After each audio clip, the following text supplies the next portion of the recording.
আল্লাহ রসুল বলছেন আমি এমন একটা সিস্টেম করে দিচ্ছি কিয়ামত পর্যন্ত কোনো জায়গায় এই সিস্টেম কেউ চালু করতে পারবে না। ও আমার উম্মতেরা, যে যেখানেই থাকো না কেন, যে যে মসজিদে পড়ো না কেন, যে যে ইবাদতখানায় পড়ো না কেন, যে যে ঘরে পড়ো না কেন, শুক্রবার আসলে ডানের গুলা মসজিদে চলে আসো, বামের গুলা মসজিদে চলে আসো, বলেন না সুবহানাল্লাহ।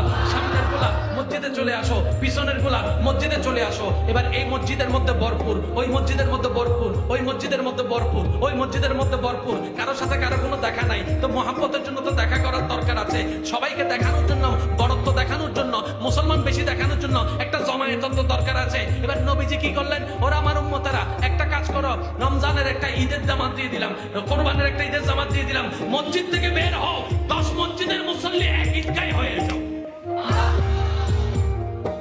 আমার নবী রাষ্ট্রবিজ্ঞান।